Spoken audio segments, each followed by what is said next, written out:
Hola, muy buenas tardes. Hoy me gustaría hablarles sobre un tema fundamental en el ámbito del derecho civil, la estructura legal de la sucesión testamentaria e intestamentaria en México, específicamente bajo el marco del Código Civil de la Ciudad de México. Este es un tema que no solo interesa a los abogados, sino que también es relevante para todas las personas, ya que tarde o temprano todos enfrentamos la necesidad de comprender qué ocurre con nuestro patrimonio al momento de fallecer.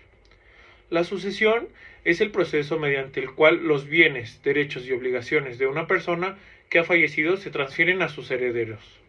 Existen dos tipos principales de sucesión, la sucesión testamentaria y la sucesión intestamentaria.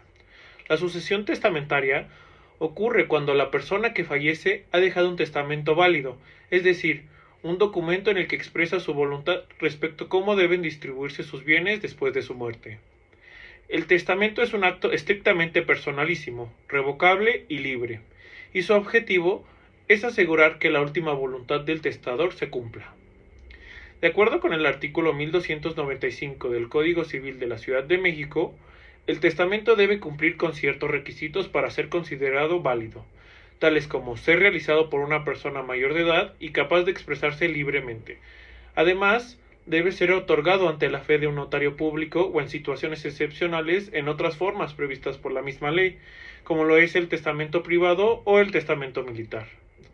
Ahora, uno de los principios fundamentales en la sucesión testamentaria es la libertad de testar, lo que significa que la persona puede disponer de sus bienes a favor de quien desee, siempre y cuando no vulneren los derechos de sus herederos legítimos, como los hijos menores de edad, quien, de acuerdo con la ley, tienen derecho a una porción legítima de la herencia. Ahora, por otro lado, la sucesión intestamentaria tiene lugar cuando una persona fallece sin dejar un testamento válido o si el testamento no dispone de todos sus bienes.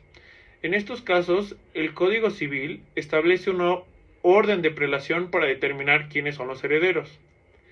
El artículo 1603 del Código Civil de la Ciudad de México establece que, en ausencia de testamento, los primeros en heredar son los descendientes, los hijos, seguidos por los ascendientes, los padres, el cónyuge, los hermanos y finalmente los parientes colaterales hasta el cuarto grado. Si no existen herederos, el patrimonio pasa al gobierno local como última instancia. Ahora, uno de los aspectos importantes de la sucesión intestamentaria es la protección que se brinda al cónyuge superstite, sobreviviente, de acuerdo con el artículo 1608. El cónyuge tiene derecho a una porción de la herencia en concurrencia con los descendientes o ascendientes del fallecido. El proceso sucesorio, ya sea testamentario o intestamentario, generalmente comienza con la apertura del juicio de sucesión ante un juez, o en casos de sucesión testamentaria ante un notario. El objetivo es validar el testamento y proceder a la adjudicación de los bienes a los herederos correspondientes. El artículo 1684 del Código Civil de la Ciudad de México establece que, en caso de existir un testamento válido, los herederos pueden optar por un procedimiento notarial, que es generalmente más ágil que el proceso judicial. No obstante, si hay conflicto entre los herederos o si el testamento es impugnado, entonces es necesario acudir ante una instancia jurisdiccional. Ahora vamos a ver la diferencia entre heredero y legatario.